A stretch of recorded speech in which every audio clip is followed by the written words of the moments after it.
Today we're talking about how I took my company public at the age of 29. This was no easy task, especially because we were the first non-custodial Bitcoin business in the world to go public. And if I just start from scratch, do it all over again today in 2025, this is the experience that I would draw on, and these are the lessons that I would give to the entrepreneur. So if you're interested in business, especially in the Bitcoin space, buckle up. You're going to enjoy this one. Let's dive into it.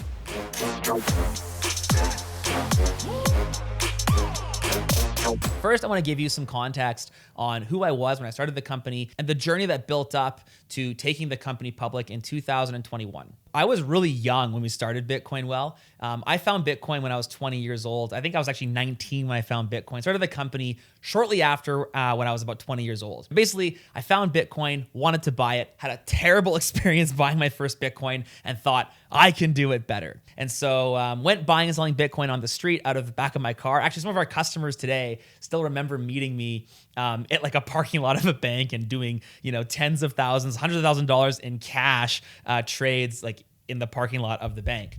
From there, I bought a Bitcoin ATM and I deployed Alberta and then Saskatchewan's first Bitcoin ATMs, and really Bitcoin Solutions was born. This is the name of Bitcoin Well but before it was Bitcoin Well, it was Bitcoin Solutions. At the time, I think I was the second or third Bitcoin ATM in the country.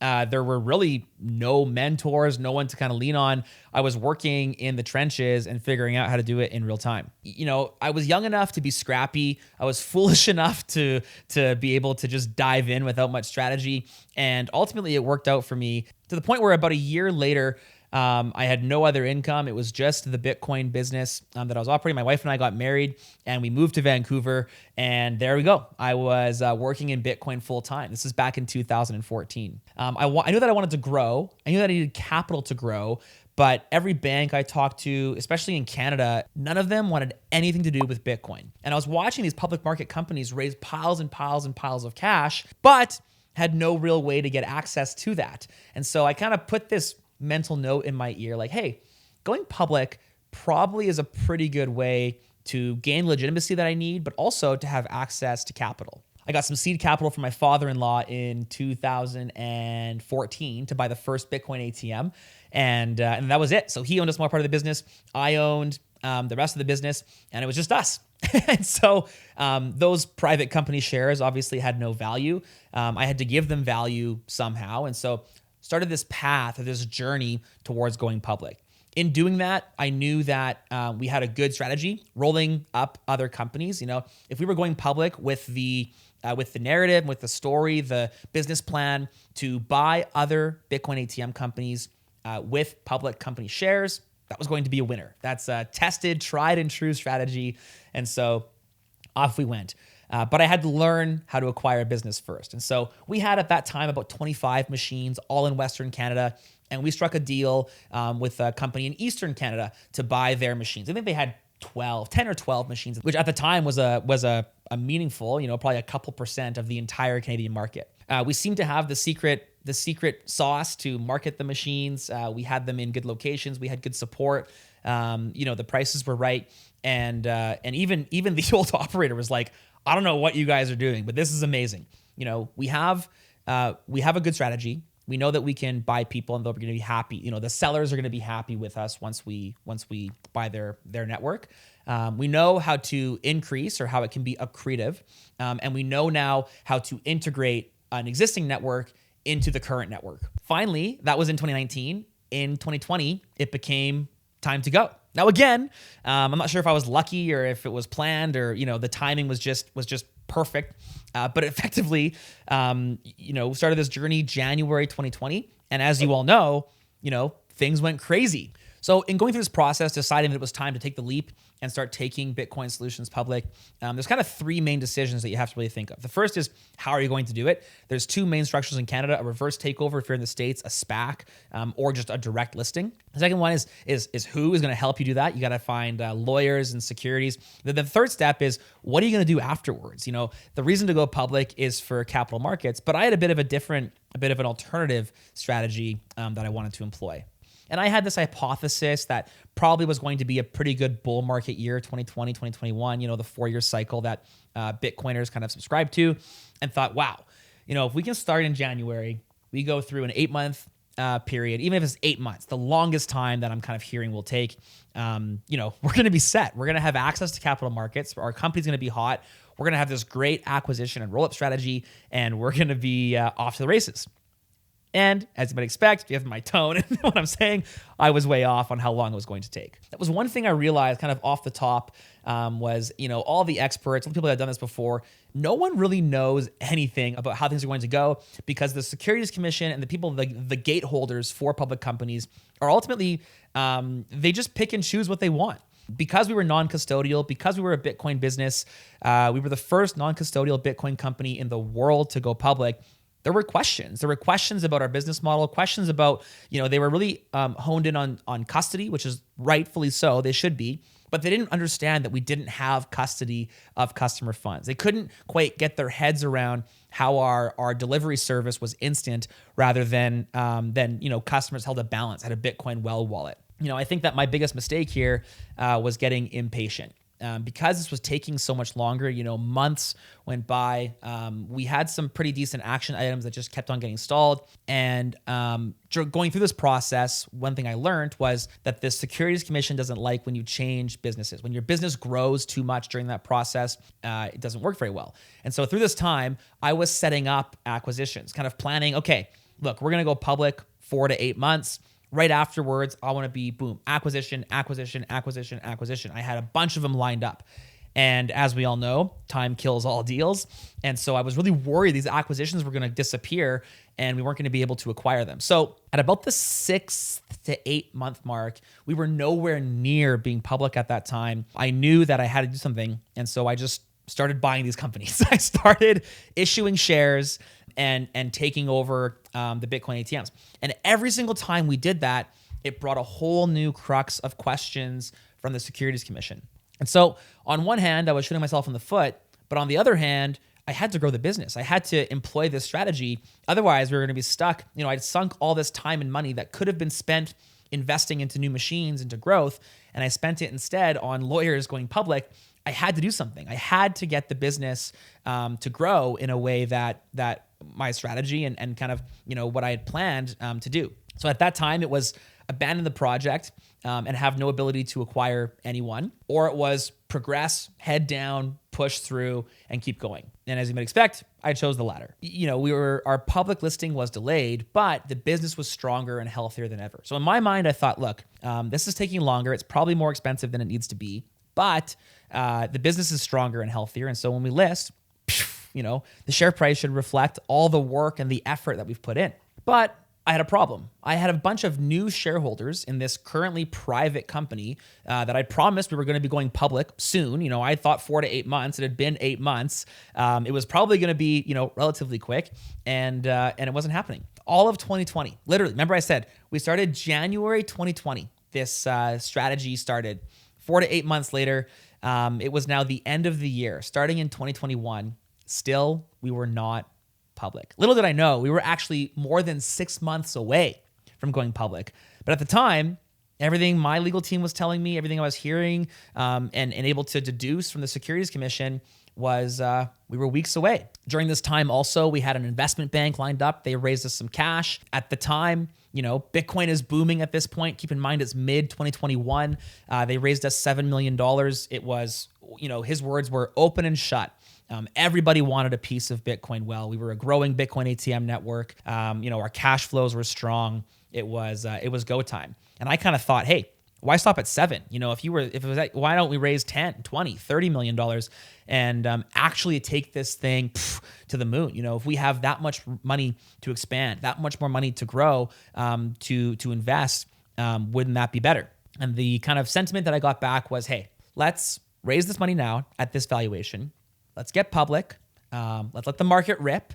And then let's raise, his words were unlimited money. As much money as you want at a triple, quadruple, quintuple the valuation. It'll be less dilutive. And I was like, yeah, you're the expert, man. You've done this before. This sounds great. But it wasn't. So finally, we get through our new audits and our new, all the new legal requirements. And we get a new date. The date is held. And it was July 30th, 2021. when Bitcoin Well as the world's first publicly traded non-custodial Bitcoin company. And actually, this was one day after my 29th birthday. I turned 29 on the 29th, so that's pretty cool. And boom, we're publicly traded. August is a bad time to raise capital. So the business spent the time growing and strategizing. My instructions were grow the business, triple the business, and there's going to be unlimited amounts of money coming to you later. So that's what we did. In October of 2021, the top fell off. Sam Bankman-Fried. I mean, if we look at the charts here, what was it? November. It was November 2021 when the top is called November 13th, 2021, give or take, 80,000 US dollars. And let me tell you, if Bitcoin companies, publicly traded Bitcoin companies can rise when the price is booming, boy, can they fall when the price is falling. Our stock on listing went from 25 cents to 40 cents to 60 cents. I'm like, whoa, we did it. He was right. Raise a bit of money, triple the business, and then we'll raise unlimited money down the line so we can grow. Ultimately, unfortunately, our timing was off. The 7 million that we raised was obviously in the bank, but we had hired and scaled the business with the plans to raise money down the road. This is another thing that kind of, I recognized in a very real way was that the best time to raise money is when you don't need to. And so the second, we kind of got into some budgetary problems, we were spending more, the market was not there to support our fundraising initiatives. And as a result, we burnt the cash. It probably, in hindsight, took me a little bit too long to right size the business, but I kept on assuming, hey, if we put out good growth, the market's going to love it. We're going to be able to raise money and continue this kind of growth streak. And so obviously today, the price is booming. Our stock is back on the right direction. We do have access to capital now. But for that period of time, we didn't. And finally now, I think what I've realized and the most important piece of advice that I would give to any entrepreneur is understanding what drives the market, understanding what will cause the investor, what will cause the shareholders, what will cause the markets ultimately to want to participate in your story, in your narrative, and in your business. And for me, part of it now especially is certainly business, certainly the strength and the lovability and the growth of the business.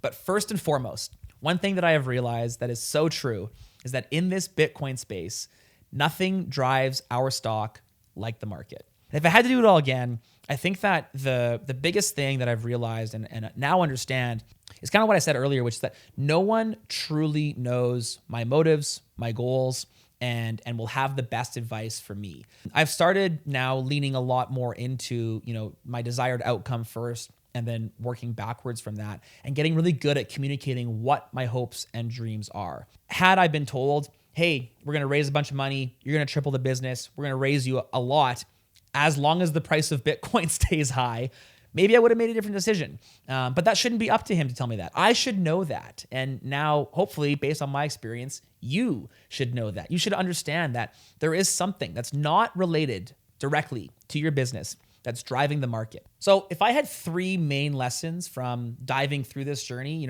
being the first non-custodial Bitcoin company to go public, being a young entrepreneur in an industry that no one really understands, I'd probably say it's this. The first one, raise more than you need. Absolutely, when the money is there, take it at all costs. Obviously, you have to be smart. Don't be punitively diluting your stock. Don't take on a bunch of punitive debt. But when you have access to capital, take more than you think you'll need, because I promise you're going to need it. The second one, kind of in that line, spend less than you can.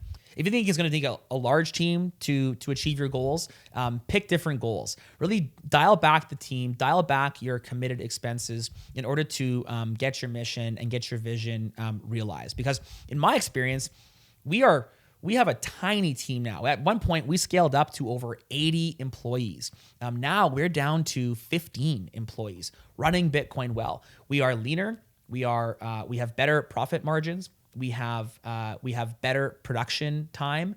And frankly, I think the business is overall healthier because we have a lean team that's committed to a single focused mission that is driving forward. And I think that that's really invaluable. Ultimately, and this goes for any entrepreneur, aspiring entrepreneur, really even any type of leader outside of just business, just everywhere in life, is to question everything. Really dial into what people are telling you, the advice that you're getting, and understand on a first principle level, does this make sense for my goals and for my mission? Do I see this playing out down the line, good or bad? And your success is going to come in your ability to make those decisions. One thing that I wish I would have done more of is question the people, understand why, understand the impetus for the reasons that people were giving me to my questions, to my desires, whatever it may be. Here at Bitcoin Well, we've designed something called the sovereignty algo. And it goes like this. These are 3 questions that you should be asking behind every single decision. What's the goal? If you do not know what the goal is, you cannot put a filter on any decision. The second one, identify the most important task towards the goal. What is my next step in achieving that goal? Which leads us to our third point, which is reduce the obstacles, or really find the issues. There's your action list. There's your to-do items. There's the list of things that you need to do in order to achieve your goals. And this is just for bigger than taking a company public, bigger than running a business. This is for life in general. Run the sovereignty algo. What's the goal? What's the most important task? What are my problems in doing that? What issues am I going to see in doing that? And there you go. You have your action. You have the next most important thing to do. So let my experience be a lesson for you. And hey, maybe you can apply it when you are, the first man through the wall getting the bloodiest. So before we sign off and before you guys like and subscribe and follow for more, I want to know who we're talking to. Who are you? Tell me in the comments down below. Do you have a business or have you ever thought about starting one? What's the industry? Obviously, we're a pretty Bitcoin-focused channel. I talk a lot about Bitcoin and the effects of Bitcoin on the world, but I want to know, where is your business? What is your passion? If it's not in Bitcoin, that's fine. Let me know down below. The best story that I have to relate to this, someone said to my dad, "Man, Adam sure got lucky with this Bitcoin stuff, hey?" And my dad, probably a little bit irritated, he said, "Are you kidding me? Lucky? That kid is so stubborn. He doesn't understand what the word no means." People have been telling Adam no at this time, starting from 2013 all the way to 2021 for 8 years. There has been 8 years where Adam has just heard no over and over and over and over again. The only reason he's in this position is because he just refuses to hear it. And so let that be a lesson for you. Refuse to hear the word no. If your passion, if your mission is important enough, no is not part of the vocabulary.